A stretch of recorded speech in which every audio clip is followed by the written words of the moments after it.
Đầu teman phải kau ngau chả mấy ilak cái siang giúp bác gia yang hạt đầu quay số tại bà còn phải đầu kau ngau chả hadi cái năng tàu ba long hắc ngoi kelak hibak mà numan hayam lana tàu lan long pan menyi da lepua hangisi sa tongwan da tàu ba numan yoma tei tàu bu phau cha na miang lak hawan da numana iman da ilak hangjuna Jordan yang na yungwan ba jinge japu konu kai Taiwan da ishi so ma phan ma đâu khai đâu lan long đâu ba nyoi ma hang hi ngai yang ye Israel ka da lan da hibak pi ma te đâu na tamlak adawa kawangau ngonang apa Joshua wayang iman ngau kham konu ado yang Taiwan da Jordan yang kai dai bu ado iman kai na si wan da yang han bu ado teman ngi nang yang hawan da kawang iman da ibu Israel chat pan menyi ma bu chat lan yu bu awo ma bu ado long ya ngai da yang hadawa teu ma numana sum da si ibu yang iman na kai kiem bu kai phai nau lan da oba hayam lan da huyam lan da oba ngila kai hadawa hangi si ma hadaw kan yoya kawang teman da lamboi bu kawang teman da lamya pu ke siang hadaw yang cuman ya pan lak cina sa phai nau lan da bayaman ke sanyak yang bayang anu yilak pa lak cina sa iman hadaw te tu lak cina sa ibu hadaw yong sum ngonang da we hadaw chao tamma da tuan pe yup pu bak ya kan da tuan pe yup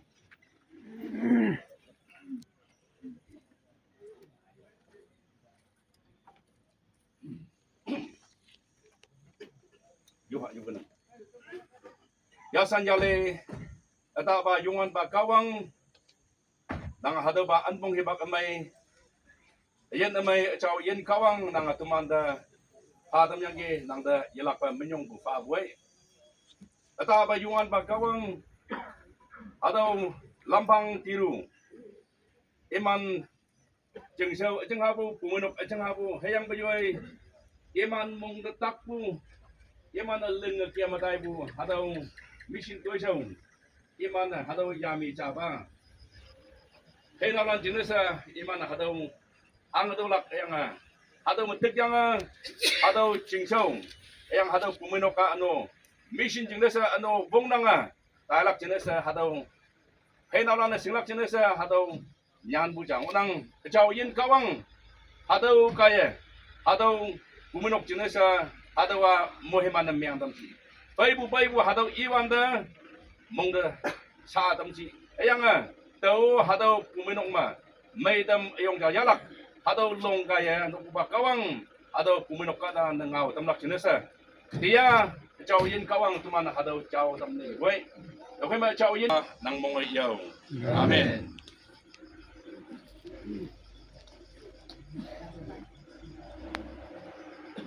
tau rewan macen kaya teman pai pason conference lambang tiru mengowan da adawa puminoka iman mission tuisaw lang dai bu hadaw taitawa hadaw long nyanyang wanang hadaw pangjem sablan sisaw ma order minisan sisaw ma agasiang konyak puminok sisaw ma Niyum balan sisaw ma ano ado ba pumunok sisaw ma sa tau reven macen kaya apa ya changun ma apa tamnang ge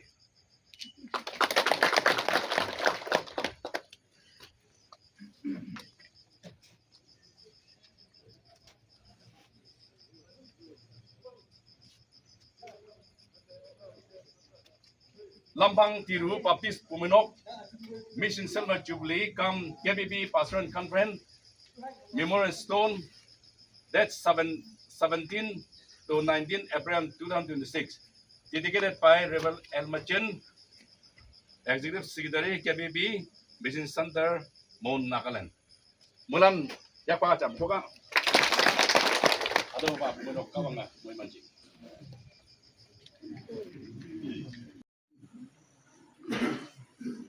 Lower Tiro Pomenok 25 years mission Taitabu Yoknok Taidam Chongpa Paze Nokyan Pastor Nokyan Pomenok Kawangau Iang Yoklak Paze Manchong Topo Village Pomenok Mongmai Ngau Ilak Paze Tingla Mission Secretary Tiro Pomenok Lower Tiro Pomenok Mission Pungau Lighted Eplak Epa Yopu Wela, Reverend A. Paiwang, Mission Secretary KBBB. Hem Gaya Kawangau, Oting Pumenok, Nisubama, Class 4 Pastorland in charge, Pajay Taitong Pastor S. Chingyu. Punyaulak, Reverend Dr. A. M. Pongpa, Finance Secretary KBBB, Kawang Angjing Nyingdui, Kingdom's Mission. Tweetem na Yoblak Pajay Pimat Pastor Zangkam Tingsa Pumenok. Ya teman acona tailak, taidam ada gingonang tebisa teman. Tewang lakcina teman hymn number koja, hymn ibu koja, hymn number 100. Ada lok yang prima taidam mengobu. Giêsu thế cơn bưu hên lô cao, Giêsu giúp chỉ chen lô cao, mười man quang ngài ngô trên ở mây, thờ mang chim là tâm thời khi, âu bờ thơ man quang thang ngồi, ang xin hôm đi.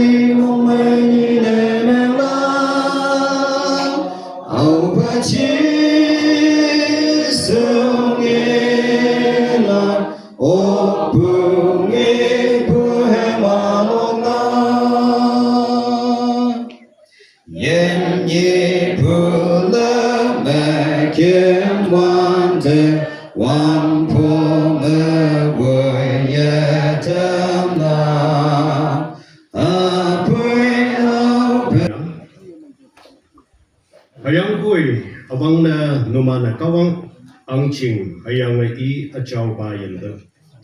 hayang atawlan ese numan de pawe ya pala tongkei numan taye chat ese penamenge apa nokuba kawang nang kada nyu halan ese ye nang nying bu nying thui linglak ne se kabong nyume Nama tuman de nying yang ki atau du so ka so. Nama mongbu balam de linglak china se nama ma ulam de tuman de nama nying nam. Tiaw nama mui man bu ya atau ba ching. Lenyang bai hibak me hangki bu baya fan me.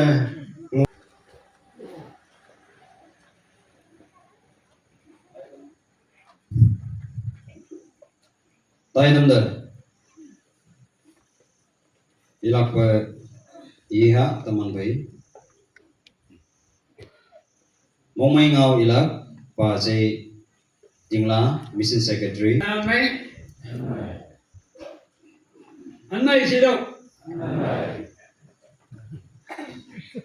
Anai sido Mongmai aja Man Mongmai mau ko mahagai mo Ini sudah butiang bu Mongmai ba Ando tiang budaya nama Patrick Balan, stiker, anu, envelope, nawi bu, hong bu. Jauh anu, angji misal, riral, wayang ijik wayang tahu,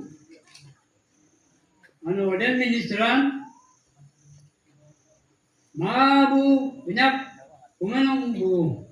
baru basaran. Ano, yugo cingsong ngogo dengan bawa yang sa anbong mengiwa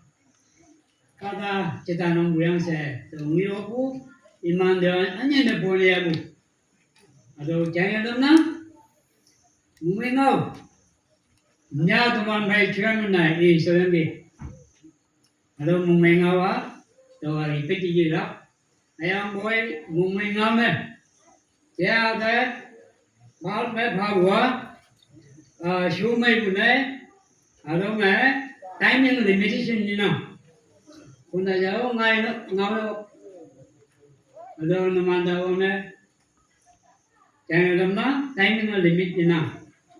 Ayah mungkin ngawa, parni mengarak cah, atau pumenok hanggawang. Ayah so pumenok wang anu nation hanggadai, atau sono i galak, hangne si kama. Kesri nyalak ina se, atau pahwengi, ayah boleh hibak atang asyik jene, mambang jene, jitil bahayo. Ini pas kamen ngawa nini anu ting ngawa sama anu ngai ngano terus moe lana ada jaya apa ada pumenova 1986 sama menyusah yung hango anam bukan ada mata om balana klub yang sami bukan nyamma di masa tak masa ayam boy aku ada ngapi operasinya, tahu anda hamlan nota, anu tumbuh dengan nota onga, mau anda, 1986, December 24, tahu ujung mah, dari itu mah payang beda, atau Krishna program payang beda tahu, ada orang baik, kenyang bahaya ngolok dia mah, 1986, ni 24 December ni nya teman baik momengawi banok na iman kala pembeli sekolah anak ayek ya ta jenang hey numana kawang hai kala sisuma kai simuno numana papis kata amilan udin mabudawla apa dawo baik kai tingkai ngarap siang nya ta jenang ha tawa isu kalau ni wai Chona bong dat anni alo imanda alo lai yang teman cem yo yang ado ma apung mo namya yang taunya aga kumano ko inang ba hango nenya nang ba jembukung yo ko kan bukung sa ko yang menja Christian fellowship nya ro ye ga taunya resolution tamma isko ye lak nokwela ado dengan dia ngawang ada, yuk pergi apa yang mau dilakukan. Ada teman dagu resolution na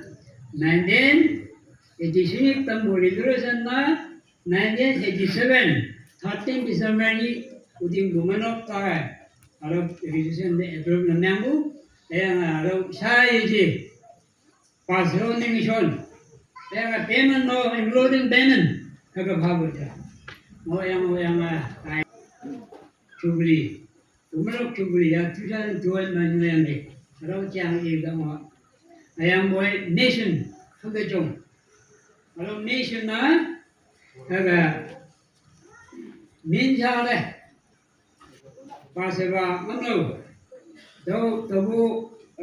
minyak jutaan butuh mana pasien butuh mana, ayam ada Umelok mah, mission tiba mana yang nama Alawa amang aja yo, si yang ay melaga, si Wangbu, 2001, na Wangbu, ye no sedih ya, ini bukan pangba, panggang, dan jadi na, angadu, tapi na, ambon bahasa, umbu bulman, mabu saya, agak, nam noe, terus beli official tayo, tidak menghonggan dengan baik, iyo wanglam kia transfer tayo mak. Kalau anu tinggi paybu, cemung basar, tu beres tu bayang atau meh. Kalau yang bilang si orang ay may lamo, sama Jubilee pun punya pasarannya pak cia itu melaga. Cuman meeting cemung, izin ada orang yang tinggi, as country kan Jubilee show ya. Ada bina mà chỉ đến bài ăn thế này nó về về chả kia nhưng mà chẳng chịu anh em tôi chịu buli cam và sẽ cam rắn एक गुड़ी दुई सिगर चामके ये दुई रुपये अदो अच्छा तो वन मान निंगे दो सा न्याम बया तिनी wangi khon na ba wang mai migi kalau mungana ando ngai muna ngai muna tuan muna le yo pume ado te dawa ando adawa chuli ngau sobu sa ada mah pai bu pasaran te tawa chuli mana seram ngau ada mi huna ni Mana cuma numan pasaran, numan di ngamu. Sa mission cuma go and preach. Kaya dulu, ada by order, ada nang kaya, nang bang mau bilang ilak mana. Nagaland for Christ cengyang ini nagaga tu apa? Hang tu taibu, wala ni singlam. Corruption, corrupted, divided, division. Ayah tumana, angga tobu, kuyunana, mununa ada, ada itu ayat, mission na back meang, ada awal kira. Tahu kai, pasaran, numan diri kutuba, numan siung hinga. Tahu 10,000 missionary show up sibu, ada ceng bujan mana Ada 10,000 missionary sholak si bumba, tuman teleview omnam, vision center omnam, wilayah kuman omnam. Ayah ada Nagaland Baptist Church Commission sholak aja, KBB sholak aja. Ayah pun nang ayam bu kuman omnam bu jilan sholak omnam. Ada nang lagi, ada nama dah, nyotam boy aja ayah boy, ada mahaku nama nilai dan kau bima angdo lagi. Aja teman jalak, yang loklak, ada tentang haku yang buat nang cibu sana kau gitu. Yang bersatu ada mana, ni sejumlah mana, mungkin kau, nama apa buat nang ya ada. Tahu kai, nang aku nang yombu, kumana mabu, nilan, kalau ni colak kalau nang. Now recommendation, without your recommendation, Pangjimna MDC je Allah Syuri di jalan lah. Nama awi dah kami bah. Tahu ya lah. Tahu kan nama aku kumano. Redundant or non-redundant, sila kumpul. Ia macam mau ya ceri lu atau sila kumpul. Ia angin. Mini mau jadi mau jadi mana sih ngomong redundant non-redundant ni ayo na jadi ni na ayam mau nyeri mau orang nyeri mana ni ya yang nyeri na yo na pembawa semua tapi nang yo mau nana ada mau kerja tapi yo mah kalau nation tu itu na bukan apa siang mà đâu ngay đâu ra ni số lá cái gì vậy đâu phải đâu chả cái này nhá tụi mình bay mong mấy ngày mà ý chạy không hả đâu á đâu không nhiều ngon ấy anh sẽ đi như quân bông chị nào đi ngày quân bông mua hâm qua đồng tông anh em hâm ông qua đồng tông đó apa ngôn cần đó mà xin nên làm gì chỉ đưa dân hấp sẽ ngày mình nhớ dùng để bây giờ người ta chỉ bảo đó chỉ một tí thôi anh xin bùi bằng mai phát sẽ chỉ đưa dân là đánh men ở đâu như vậy đó rồi phải chẳng may là người tí gì thế nó bôi nó cũng đi đâu ya yang bu anh rồi ngàn là bông lắm anh rồi ở bên nhà atau insya Allah, tapi atau yang harap ni, yo betul kan? Atau naman,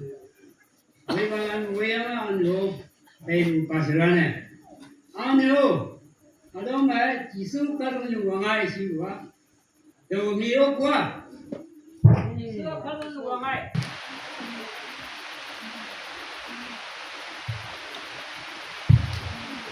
Teman tunggu ba, teman yes we ma jembu.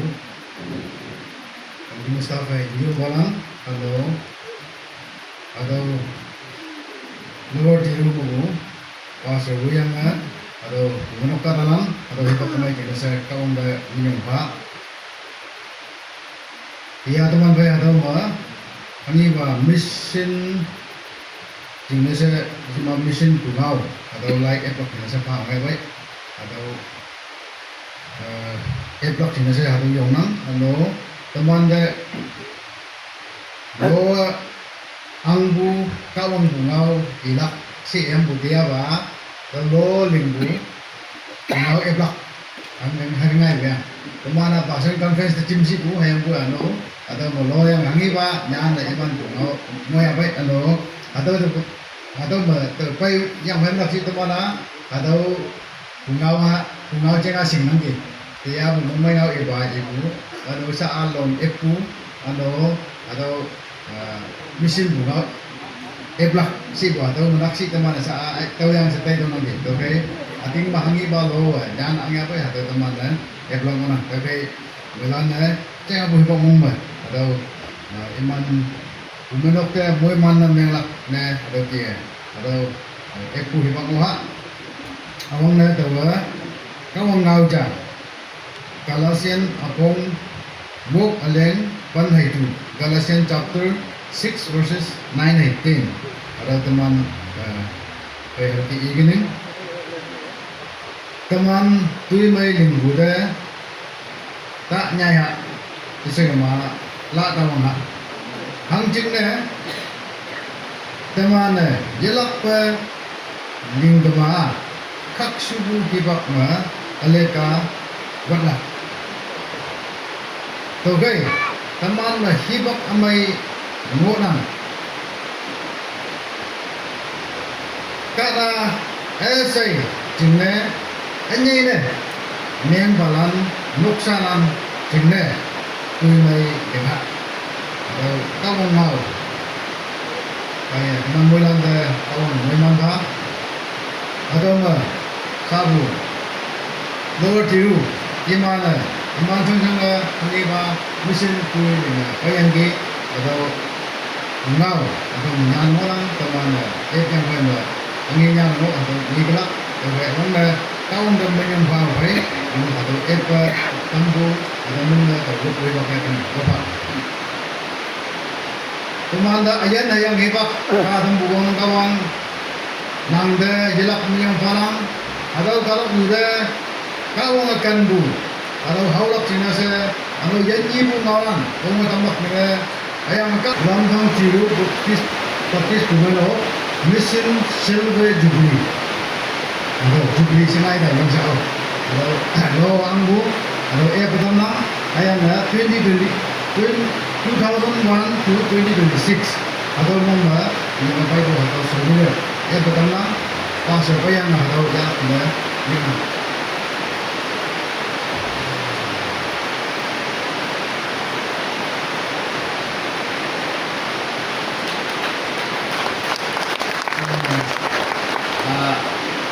teman gue kalau mau naik akan buka jalan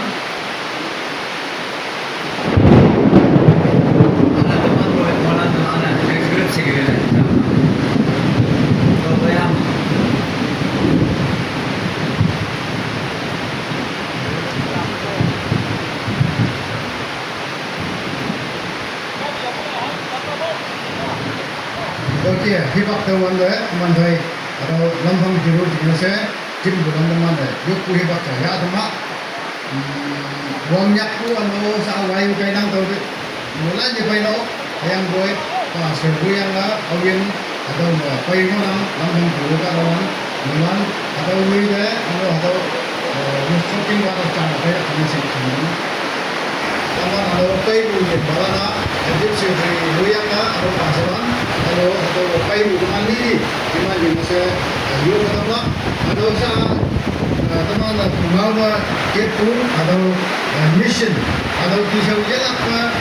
siang je ano sekau je di mana kena je mission kisah video pak ano atau umarong kawang kawitin ko ayang muemandu jelak mo kena je lagi yo pak ayang atau kisah jelak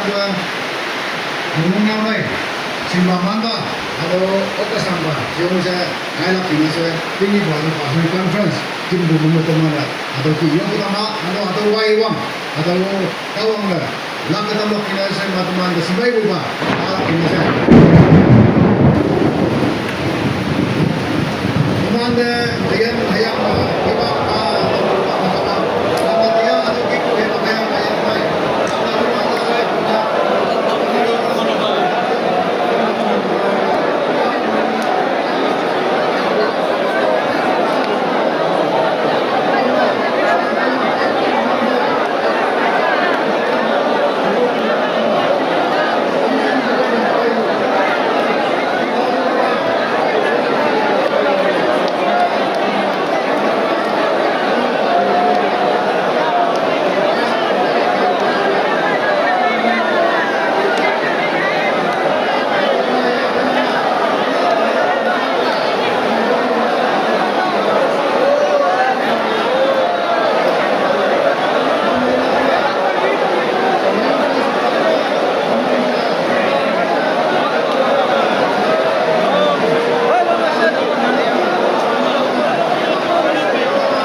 yung mana lebang di kisah malam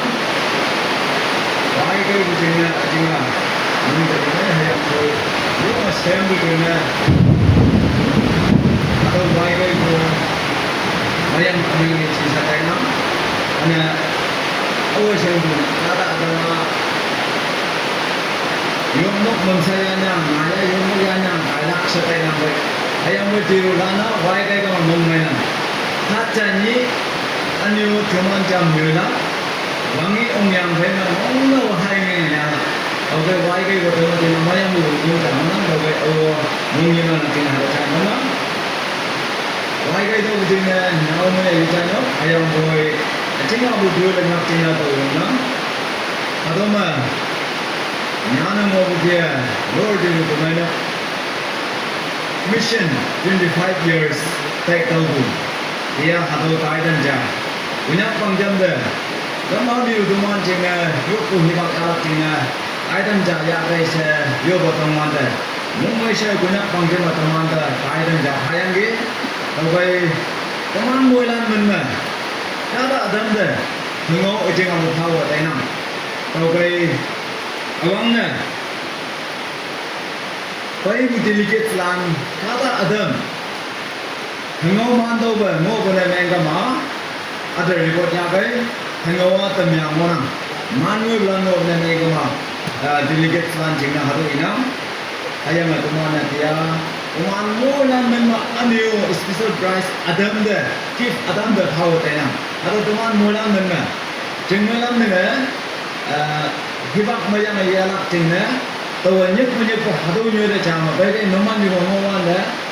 Now yalan bayang numan dah ngau pala numan oleh ilak eman oleh ilak jabung juga ngau kama hibak yang kai toga awang na hadu inam teman mulan menna hadu ma teman bay hadu tai dem ayung ma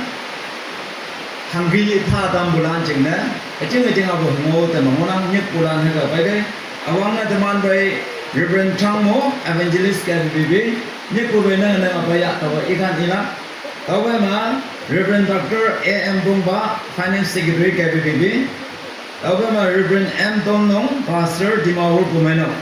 tahu ma Nyuma Manya Program Coordinator Women KBBB tahu ma Reverend M. Jimnyu CES tahu ma Bajai Manyai Evangelist tahu ma Reverend Elmer Chen Executive Secretary tahu ma Bajai Dondao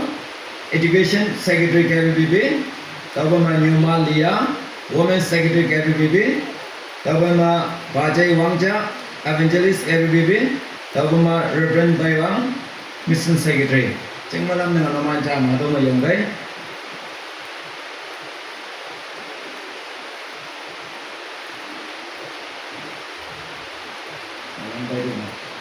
Baik benar ni kama, iman dah hengau. Pada mati na yo bertemu na, pabu bah ikan je boklah.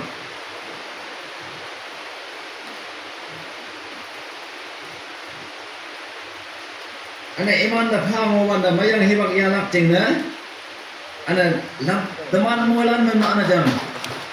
lambang di rumah bukatan, atam dah hengau palak, ane hadu soma, kami teman bay mengmai ngau ibu ba iangge teman bay aja ngamlo Pastor Libu ia akhumang atau pengonang jengmalam dengan teman aja singa yang ngau jai ba iha ja ngonang mengyak setahun masih jai ke tau ke jengmalam dengan mengyak setahun Pastor ngo benar neng kamanang kaya aja ngabu ngau atau iha dah nang ba akhumang atau bu tau me belana atau 25 years ngoi tau dah tai tau pa bui se pha tau lap tingna jeng malam dengan mengyak setahun Pastor jam apa ke atau na ayang atau apa ma i apa ma wo yang nyisipa atau mission board chairman nangobu Bajai Hambun Pastor jenglong tau apa ma teman bay ayang acem bu bang yalan deh ane atau ngau cai nang hangge yang atau teman taidam dengan op atau menyong ambai mong may ngau li ngayak kamna ay tuman haga tai sangya haga Cầu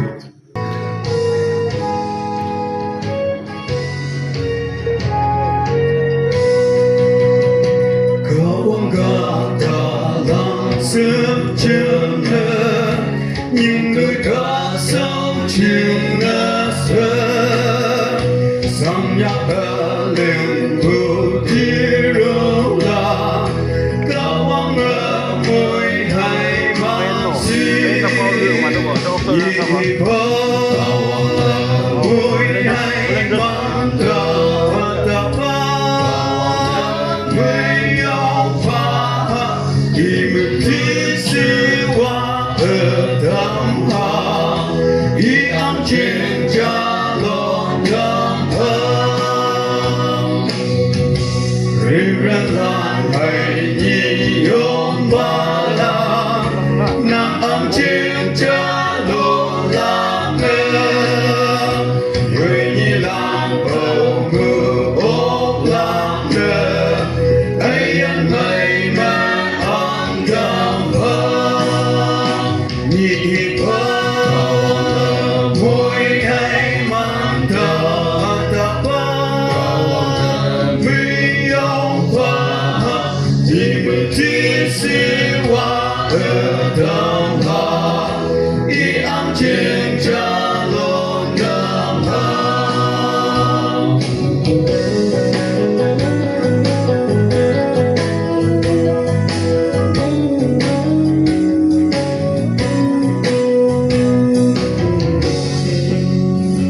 sông sang ngược làm nhộn nhang vây hơn xin ngày mát mưa ốp sang mưa nằm gan sông người yom lạc chim nè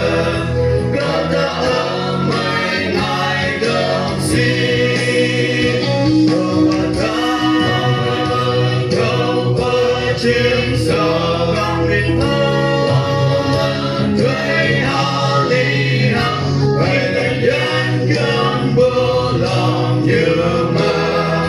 gạo quang mẹ môi mang gạo xin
yên phần pha ở sông san cư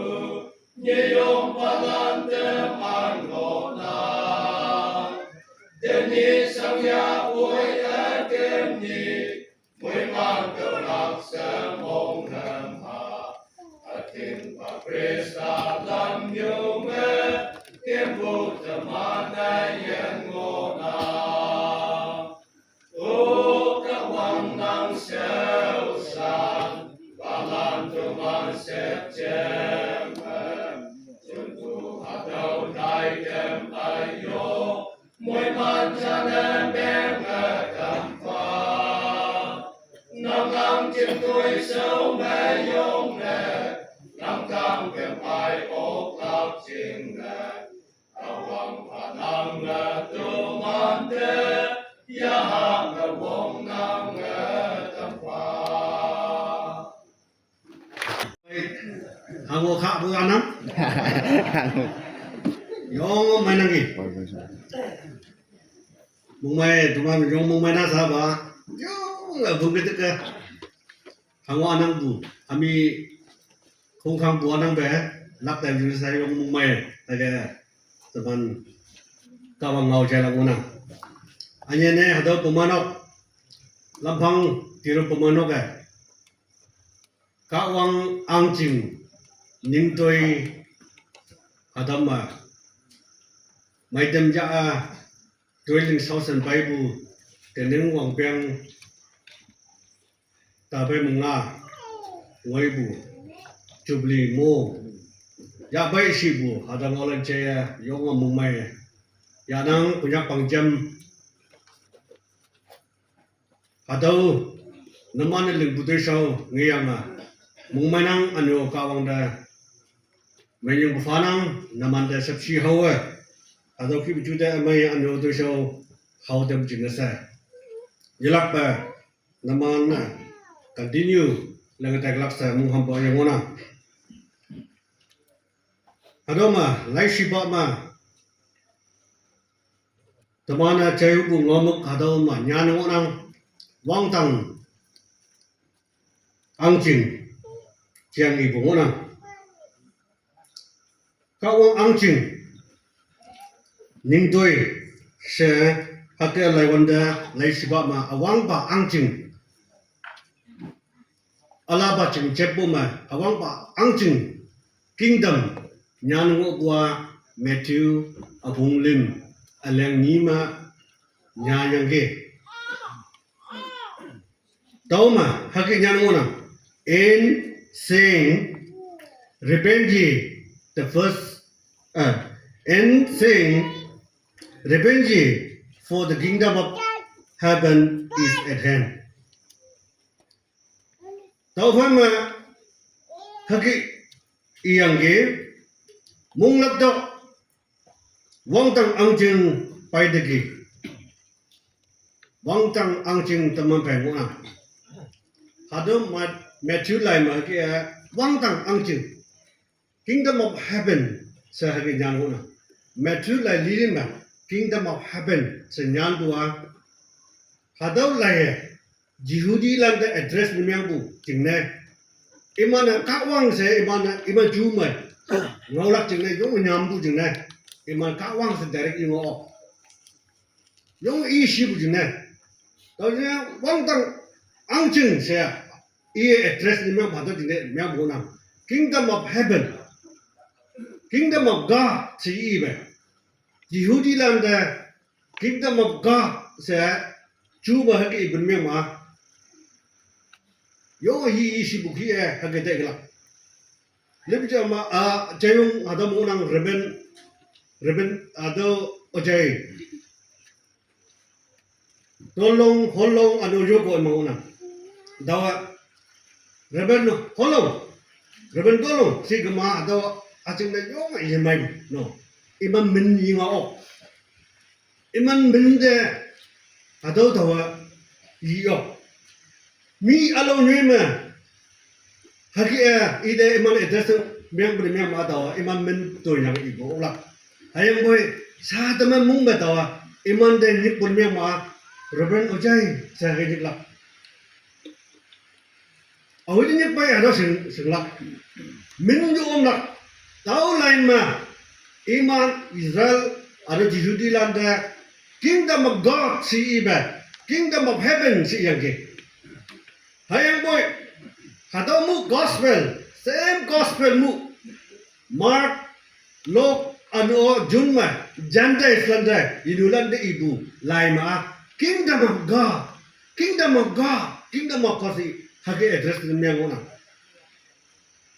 Repent, the kingdom of God is at hand. Mark chapter 1 verse 15 ma. Luke chapter 4 mà tao kia nhà nó nè hăng nè chỉ hữu đi lên đây God sẽ gì có mấy mấy sự là kingdom of heaven sẽ đi mấy mà đó không gì đâu là quang tắc ăn chim chạy mà đi sự đây cả quang sẽ cũng mấy mấy mà sự là đâu hiện nay kingdom of God sẽ mà đi bố nè hay mà chỉ hữu đi lên đây kingdom of heaven sẽ bố mà nè cả quang hà đâu à tao muốn là về mà nhóm bè chim của chừng này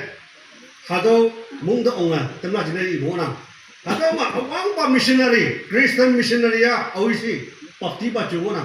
Krista jingne lam lingbu pa awi ona awang pa hado missionary son dai bua pakti ba chungo na I awang pa konyo bu first topic karung nu da topic pawang bo hangisi kingdom of heaven hado phayang ke I topic gospel awang ne phabuwa. In those days, came John the Baptist preaching in the wilderness of Judea and saying, repent, for the kingdom of heaven is at hand. Judea ma, vùng chinh ma, ni cha tàu ba ni ma, bapti ba John bayang haga konyo, hayang haga I, mung nap tàu, wang tang ang ching. Oa pai degi wang tang ang ching tamma pai ngona ado hangi de pusi wang tang ang ching pai degi hangi je ibusi wang tang ang ching ngona no pai degi si bo hangi ding ibu hatawa I lipua wang tang ma ang bang tau ba ang bang teman pai ngona si bo haro iyang ge iman de address iman ba wang dang ma ang pa ngo bua saji tau ma chi be taman payang una time is fulfilled already now king is with us taman phay una abaga ma ang ba ngo tau ga ma ang chi una abaga ma ang chi ngo tau ga ma ang ba una tau ji wang dang ang chi taman phay una tau khai ang ba taman phay una tau ji mong lap ya wang tang orang ke sini tengah ngaji saji teman baik orang sini tengah languna, satu teman yang languna, munglam languna saji, tahu ni lah yang ngaji itu teman baik, cah atau boleh langga, ada munglam languna saya ada iang ke, ada incarnation, kawang kadang ni mianga teman baik una, teman baik present una, ibu una, waktu baca ni yang baik una, Krista baik bujang yang baik una ye, tahu ba? Sesuai dai lak to phai bu bai bu anu iba anu anyi sekau anu siung se dai lak si I bu heno behold the lamb of God let who kawang ni aha no hatau karung yu anu ya dai lak pa si I bu heno hatau Yesu di bu na tawa John ibu hatau John dai nyam ba sen John ibu tawa ba wangai chi tawa wangai ni iba sa no the gospel ibu na no tawa ni iya saji pai shu dagi hado awang ba gospel hado ibu ma toma sim ya bua incarnation of God kawang saji kada ni miang toma bengona ado hadawa ahui mission si God sent his own son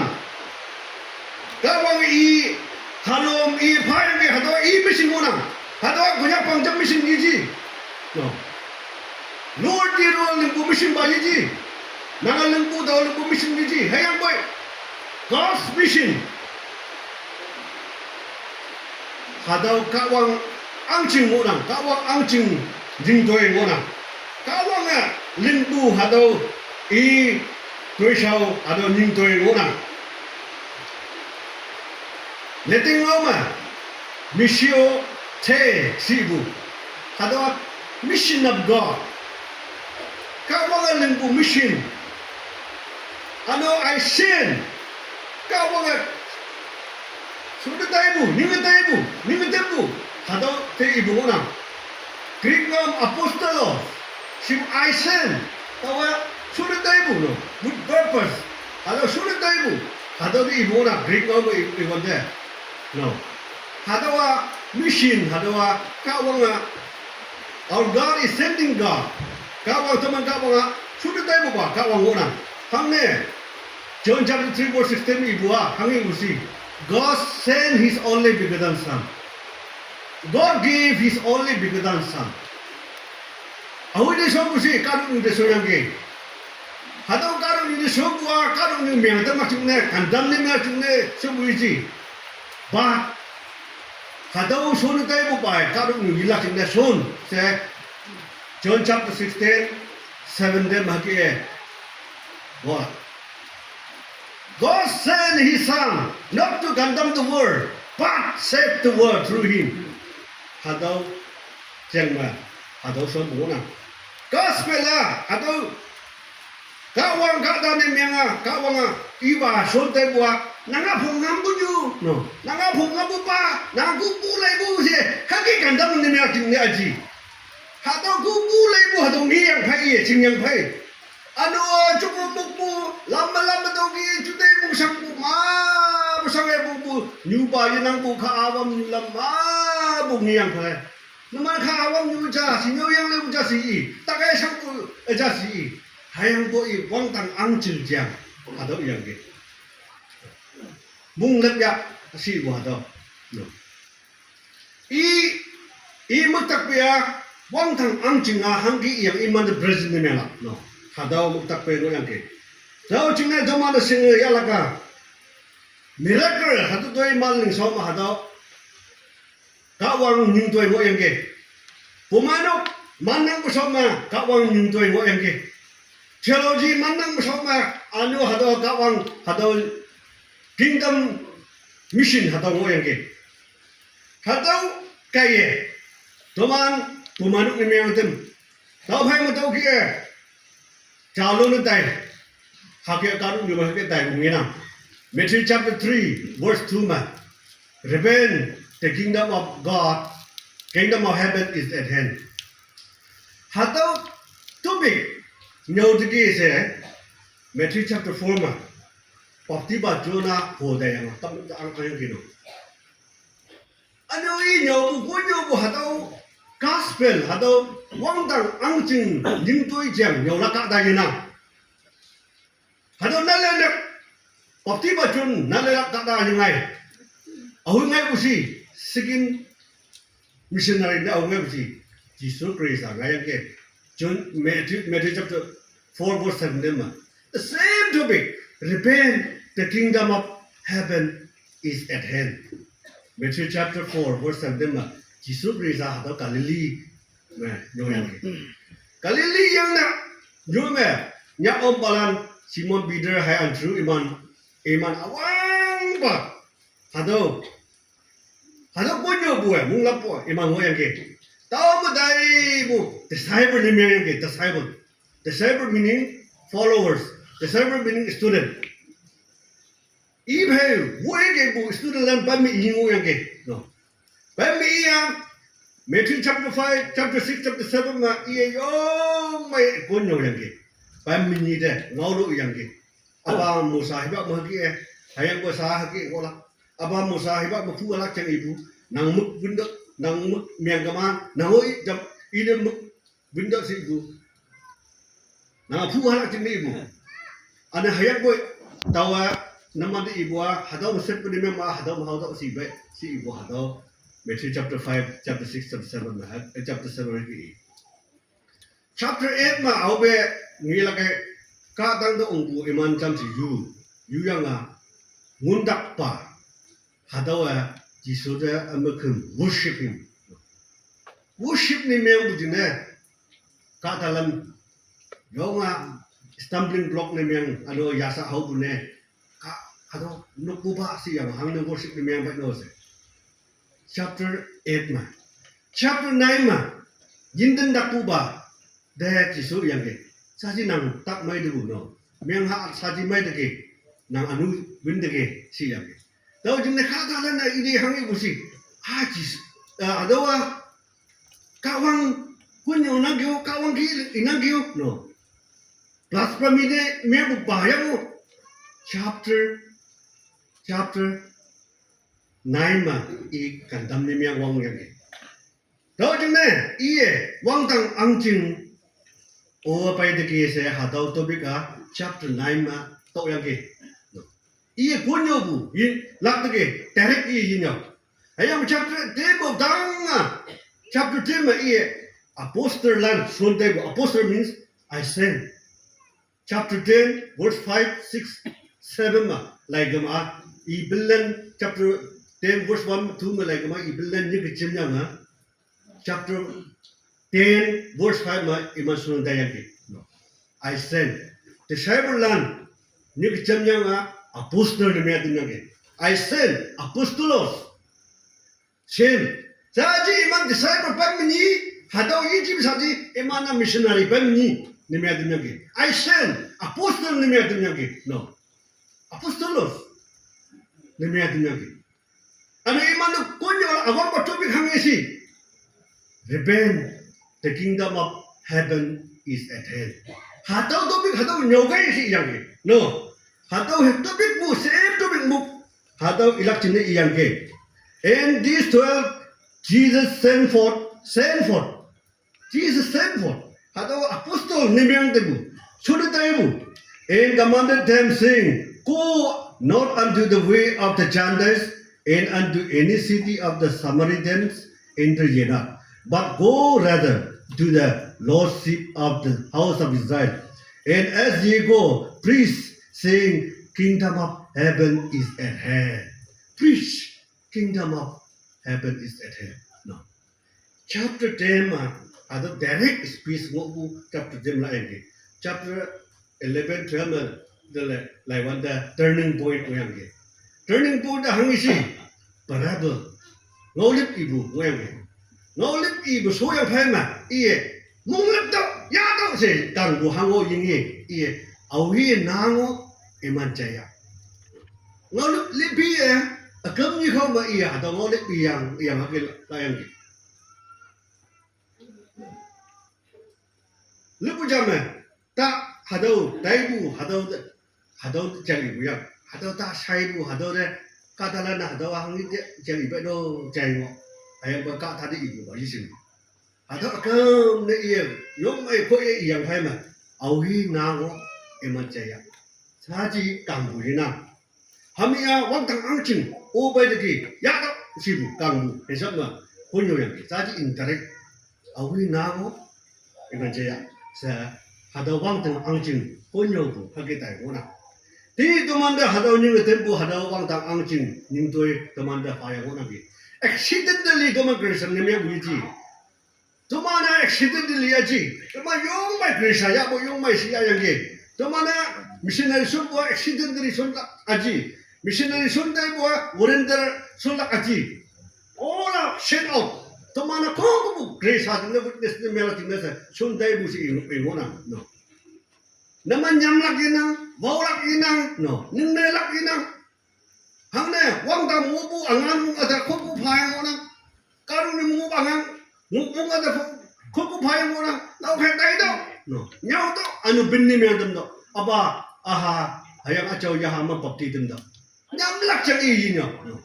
dai do saji force ma order pa bu ngona hadau jang teman di ibu na ning ne lak hango yina nyam lak hango yina dai do nyau do hadau a e order akamba ye hadau ngau i do yang a wang do ong dai karu nyu ka kalan de akamba ngau hadau ngoi nyam lak yina ning jembu awang pa kata awang pa duksa da de ado ning doi ja hayang ke ado adam ha if te imi de adam daha no ado pi mu bu daha siyang ha ga ma yi ba lak sibu no ya ha jingya ado ning doi ja hayang ke hayang ba adam ha i ba hayang ke daha sibu ma ta chun sibu ma ta ling sibu ma ling yang ke chun yang ke hayang ke tao jing ni in ni li yang ke ado wa ngau phan bu just bring ngo yang ke Tini yo ke bakata de tai da ling dao si yang wo na tini ke bakata sigin adam dimang sigin generation ne ha dao tai dao si bu gi dai ga ma ling dao si bu gi ling ga ma ha dao adu wo na adam de ta ha si bu ha ta ling si bu ling ta chun si bu chun no adu wo yang ke li yang ke tini ga man de领导、带导、军导是不？一军一带一人个马，还到阿丁我那，都嘛那阿丁把克里斯那一面个啦，马布克里斯那边个啦，利布布马努那边个啦，还到一我那。Matthew chapter 7 23 24 嘛，阿咁希望嘛，爸，Lord，努不爸是，那么你拉个的咯，到医生是不啦？Hagi wanda namani lak nang member aja dawa kasih ya ha jangan ini benar nang member ya senyali tu ilanga kan yang mengha tu ilanga no namani hagi ilak hayang me dawa nang awsi dawi sing si ba si wo pai no wangai hayang ki wo yang atin ba wangai yiling bulana hadawa atin wona ta wanga hadaw agam ke ba ma ngô phần ngã ngô him khi Matthew chapter 5 là verse 13 ibu him khi atik ba aji bu de him khi ling dua atik ba aji be ta du nyo akam he ba ma ya lo ngã ngô wangai aji bu de wangai je si bua hang ngô da i ba lan le me ga la do jing ne mission na ai jing ngô na mission na ling ngã ngô na da wa mission na ngani ngã jing ne ibu ji hai mo tini arjin si ngô na 99 sheep no ngoleh bukum Luke chapter 15 ma 99 ada ni ang tau yang no tidu mudu ada ang tau yang cha ma bu ada yang nak ne si bu ngai yang hak ma nang ngai wan de ni yang hak ma si ada iji dia anyo bu yang no dia ang yang nak cing ibu na ninu na haja dia anyo bu ma hibak tawan de an nang ngai wan de yang hak ma si lak aji bu hai no tau ya hamma ka wang hado iyang ke tau ya hamma hado phau yu ju ne ma bu je ibu na khong ko bu jime balan khong ko bu ka wang ni le na hindu muslim khong ko ka wang ni na hang ne ka wang i ki le yang ke no ka da si bo i ki e mu na yakaya nyam nyam i ki le yang ke ko bu i ja ke ya hayang bo yu ne bo bo hadau ni ke lu position hadau jing hai bo na hadau ni da nang ba hadau cha nang nu hadau cha nama bu nya da ba hadau cha se yi ga ma hadau ni la au biun malik ya mi be la lu pu ya mi be la to je na ma bu ni si bu a lu pu yi sing bu le yam na jing ni bo na i den do nang ba hadau cha nang nu hadau cha si i den do si bo na no hada ma bu ni da hado ibu na ano same chapter ba agam me ma bu ha se ngi gala iba mo bu hado tu nyu nan ha tam dai bu I je yung ang do yang ino tam dai bu hado de ba hi I missionary som bu khai no I missionary som evangelist som masala ni som I nya bu ni som no hayang koi aha agam ba aha abanok ma haaying ma unang iya sing yang ge abanok ma nan balan ma unang ge sing yang ge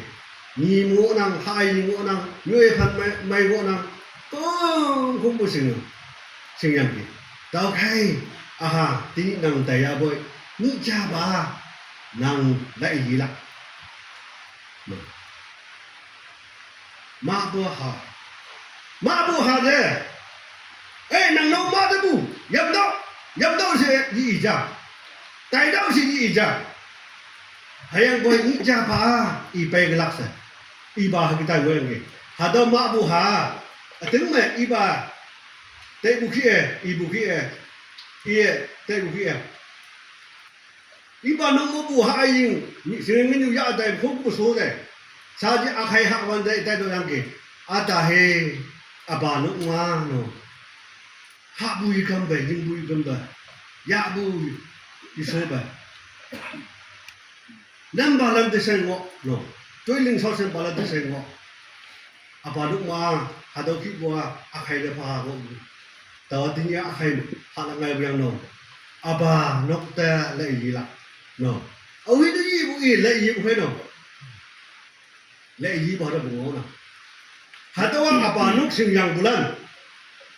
bulan Krista sing yang bulan nuk sing yang bulan ma bulan yu yu nga bu la ya anu tai ma bulan pap ti yang thai ma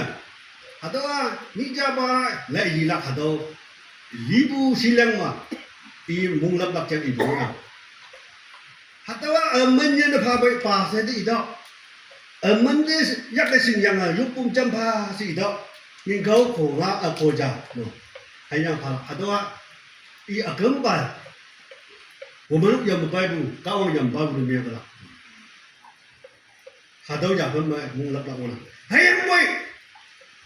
为啥讲欧比是不马不尼啊？欧比有来伊了我呢。到今呢还都讲，也那今呢，他妈的20我呢，底下行情从哪里不当啊？来个嘛，行情搞我们医生部 ，hospital 嘛离我了喏。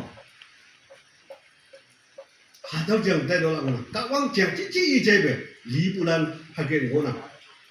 Tau jang ma arjin si buah tau jang gona. Ji man je bulan de kawang bungau je tem lak sine I gona. Tini tu mana? Atau yung hangki ini ya buat tini tu mau jurus secretary ibu. Singin yu palak, kadung nuk jung saka palak no. Nuk wilak pung wilak. Hatau sangsi ayung ya gona. Tu mau banyak the gospel Bible hangki Bible si. Tik palan hangu ya isom bukan kata hai sumbu hai yo na ma jeng ha ma jeng pha do chi ha ka ma vung li ha ka ma thap ka pha do no nu ko na man wi ya no ka do na ma sa ya ko ma nu chu na ma sa ya ko ma nu pa se nu ko na man wi ya no yu nu ko na ma wi ya se pha bu gai tik pa la na sak ta bu ka do ya tik pa la na missionary sumbu imana ka do sak ya nga punya jing jing ha da imana Yung nung widaw bungo yan. Yan ang kano. Tik pala na yung may bidoy lang yan. Kunyak diya. Tik pala na gospel. Habwa. Tungo ang may payang ke. Mung labya. Krista. Ayin Krista mo nang ke. Wang tak ang jing. Awang ni yam ya. Siya daw payang ke. Hatoy yung lak yan. Hatoy itim lak yan. Tau din ho to mana hado yising ok pe to mana hado yisuk ok no nga tanga hajaban phala ban nga phala mi jingma no nyu ba ni nam jingma mi ka duk ma hado ha yang hang ola hajaban nga ha yang hang ola hajaban nga ya yang sunat nang sa ta du 당신 오라 야장 오라 야 니야 오라 너 좀만 더 야 함순 대 뭐나 아주 하다 메자 오라 너 낭하야 하자번 mga 낭하야 하다 다 낭하야 세바양 배 하다 메자 오라 하다 리포트 파서 오라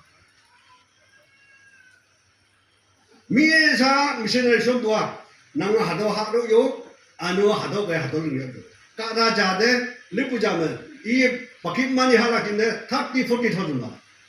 Anu i lenglak ini wang beng ma lakpan bala. Hado lakpan gaya wang beng mana hado dua lingya. Anu hado likyang lipi 30,000 sen bala no. Hado hangsin wang beng ma. 3 lakh tokte no. I halak. Hado jangan itu mana. Oke tu mana mesin lingkua. Tau kia kawang của họ mày cai dem la jing ne ha do lu lang na jing min yu aji ai mo ka ta son tai bu kai ha do lu lang na ka wang ang jing a ha hai ling ji ji mai hai nya ji ji ai yang ko ka wang ang jing ngau mo na ka wang ang jing ha do ngau pong dem lang na jadi tau kia stewardship ngau ban de ibu haya kada jada ngunjuk ngapa kada jada ngunjuk nifa kada jada ngunjuk japa metri jap de fai hado pha bu ngau ibu jayang ke hado gamba ngau ibu kai lupu i sau sam ba lim de nik yang ibu kai tao ting chen ma lo tai yang yin de yin game yang la yi gen ana nam nu ado nam nu tan ga si ibu kai iman nam nu tan bu no hangin ngai bu si men lim yu ma ka ta ja nam nu bi man be ja te ja hai no ha gi mo bu jing ne nang ano chopa nang a ha nyak nang sa te bu ha nyak bu ba tai da se i sau sam pa lim jem yang ha tau ka da nu a do wang nyak ma phang au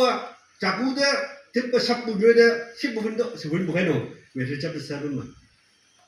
我发的嘛，还给人家过了，分不开。哎呀喂，早上把你呀，俺的俺包啊，你的你包啊，还给到呢，well done，真好不？最少的俺的蒙古啊，领不，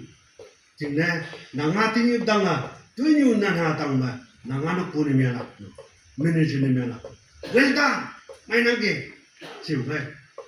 đó chúng ta khao vang này ý wonder ý bên đi yang ke let not your heart be troubled believe in God believe in also in me hang ne hado ibu si apa nung ma meri chap jun chap phut tem apa nung ma nyoi pha anang sipang namon de ji ya su apa nung ma nyoi pha ngo nang tao vô mấy tầm ra ăn lặng rồi tao vậy nó kinh giảm chừng này rồi nhí sao nó lại gì lặng nó mà ra lặng thì cái gì vậy tao nhìn thấy vậy nhí sẽ lại gì cái nữa cả đông nhiều mà tao ăn chừng nhưng tôi ở đâu đừng ngô cái đừng ngô cái nó mà để cả đông nhiều quan tâm lắm chèn gì bỏ đi ở đâu kingdom mission cả đông nhiều là cái cả đông nhiều đừng ngô cái chịu ngô nào nhí sẽ lại gì cái nữa bố má đốc trả bao nhiêu nhiều ngộ cái sao lúa đi rồi nằm lúa alo nhớ bố má đốc trả ngày bố làm các băng 20 bài vấn đề ủ tương ở đâu kia lùng lâm ở đâu kia là ba đâu kia quang ở đâu kia nó chính trả bao nhiêu bố má đốc trả bao nhiêu nhiều bao nhiêu ở đâu kia các băng 20 là gì vấn đề nàng ở những cái tempo nhưng tôi mà tao man tôi linh sáu sen bài bu tao như không ô Eastern như không có bố manuk trả ngày tao ăn kén rồi Arunachal mo bố manuk trả ngày mo nang Assam ka ji mo bố manuk trả mo nang ka bang hangi ra si well done hagila ila kawan dia nang din yung dem tu sawa hangke situm la ada jeng mo nang okay hatawa kawang ning tu mo nang punya pangja ning dem ning tu ji